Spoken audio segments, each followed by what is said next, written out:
If your iPad's front panel is cracked, like this one's is, you can either live with it, buy a new one, or as I'm going to show you today, fix it. Just remember that this isn't something you should do if you have an AppleCare Plus or other warranty that covers accidental damage. Also, I encourage you to watch my video on what to know before trying to fix a smartphone or tablet. It will help you decide if you should tackle the repair yourself or just take your iPad to a shop. And lastly, understand that by following the instructions in this video, you do so at your own risk. Before you begin, you'll need to get the necessary replacement parts and tools.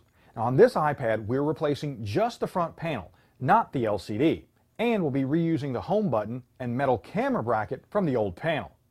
Now, you can buy replacement panels online between $50 and $150. Just be sure you buy the right one for your iPad. And depending on where you buy the panel, it may come with pre-cut adhesive strips. If it doesn't, you'll need to buy them or cut your own strips from double-sided tape.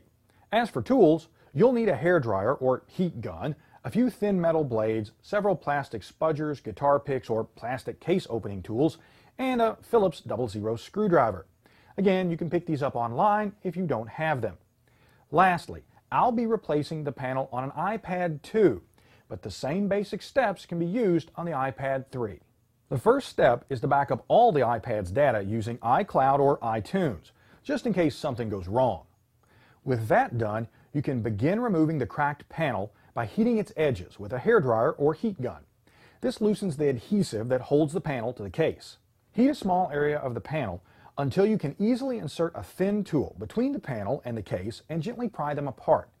If the panel doesn't easily come away from the case, keep heating the area. Also, take care not to insert the tool too far into the iPad. Doing so can damage the LCD and other internal components. Once you've created a small gap in one area, work your way around the edge, heating and prying as you go. You'll need to leave placeholders, like this spudger, in the separated sections to prevent the panel and case from sticking back together. You'll also need to be very careful when working to the right of the home button. The Wi-Fi antenna is attached to the panel here, and you'll need to gently pry it loose without damaging it. And although we're not really worried about breaking the panel anymore, take care around the bottom left corner.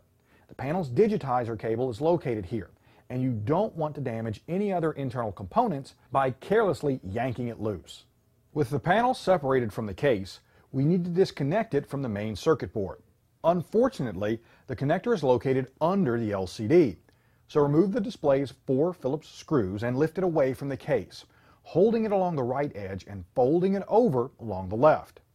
Then disconnect the LCD connector from the main board and set the display somewhere safe. We can now disconnect the broken panel. First, carefully flip up the 2 locking levers on the digitizer cable connector.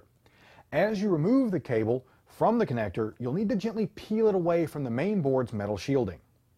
With the broken panel completely detached, we can now remove the home button contact using our Phillips screwdriver, then using our hairdryer again, heat and remove the bracket and button. The camera plate comes off in a similar manner. You'll also want to remove any pieces of adhesive that are still stuck to the metal case. We're now ready to assemble and install the new front panel. First, attach the old home button and camera plate using your pre-cut adhesive strips. Next, reconnect the digitizer cable and flip down the locking levers. Reconnect the LCD and secure it to the frame with its screws. Now, fold the front cover over into place, being extremely careful not to damage its cable. Now, at this point, we're just testing the panel's fit and functionality, so we haven't applied any of the adhesive strips. Turn the iPad on and verify that everything works. If it does, turn the unit off, lift open the panel, and apply the adhesive strips. Now, before closing the panel for hopefully the last time, carefully inspect the LCD and inside of the panel for dust. If you see any, gently remove it using a microfiber cloth or puff of air.